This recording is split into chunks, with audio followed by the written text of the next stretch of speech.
Just wanted to give you an idea of what the fort looks like. This is the fort here.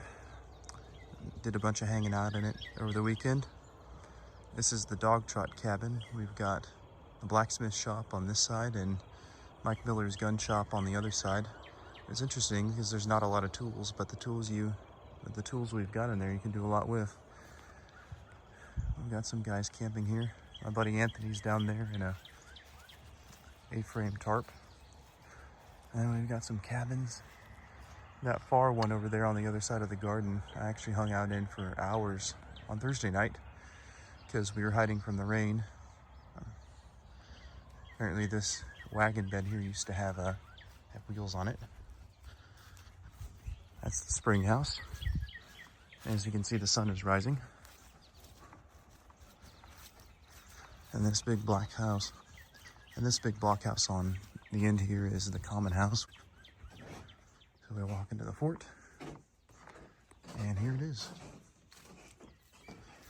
It's not too big, but we've got ourselves an earthen oven, a lot of cabins where the American long rifle guys are here. There's like 3 or 4 guys to a cabin. Got another blockhouse down on the other end, and this is it. We're on the other side of the fort now, and there just so happens to be a rainbow in the sky. Not just above Martin Station, but pointing towards the Cumberland Gap. There's treasure at the end of the rainbow. So this is the other side of the fort. We were over there to begin with. So this is the second blockhouse, and that's Simeon England's cabin. Don't want to get too close because he's liable to jump out with something deadly, and he's a big dude. Beautiful Cumberland Mountains. And we've got several acres of field up here, and off there, that's where I was camping.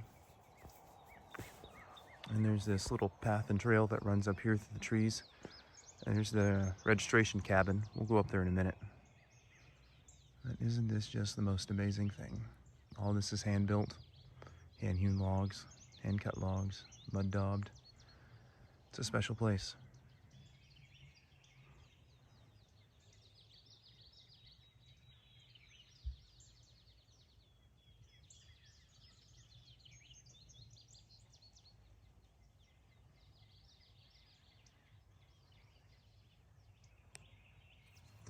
All right, we're marching over to the registration cabin. We've got this split rail fence, a couple of sheep, and here's Martin's. This is it. And there's that rainbow pointed towards the gap. Next year, I'll do my best to get a spot down here at the fort to camp out. All right, walking towards the registration cabin. This ground is mulched, so every time you walk on it, oh man, it feels nice on your bare feet. There were some festivities up here last night. We had some fiddlers playing, and the cabin looked like a Townsend's advertisement.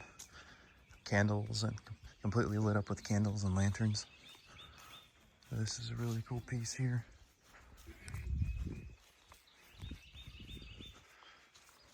No, not a stitch of modern here in this cabin. You really are back in 1775 when you step in there. There's our camp up there. This is kind of Trader's Row here. This is where all the vendors and sutlers are. I didn't go over to that cabin. I've just been over here. Visitor center is on the other side of that tree line. Park staff here have been immensely helpful. There's a pavilion where a bunch of people made talks. Oh, and look who it is. Michael Dragoo and John Townsend. Look at that. There he goes. Well, everyone, it's been an amazing weekend. If you've never been out here to Martin Station, I highly recommend you come out here and just come and visit. I believe they're open most of the year, and it is well worth the visit. The park staff are fantastic. The living history on staff members are really wonderful. So come out here and enjoy Martin Station here, just about 6 miles northeast of the Cumberland Gap, here where so much history was made. as we've walked around and I've talked to so many of the other guys here, the living historians, it's amazing how much history took place right here in Powell's Valley. And James Boone was murdered just a few miles up the road. Cumberland Gap's down that way. And last night we actually got to walk through Cumberland Gap, Anthony Weiniger and I. We got to carry that commemorative Boone axe to celebrate the 250th year of him and his axemen going through the gap to settle in Kentucky. So this has been a really amazing weekend. So come out here to Martin Station and enjoy living history as it was meant to be.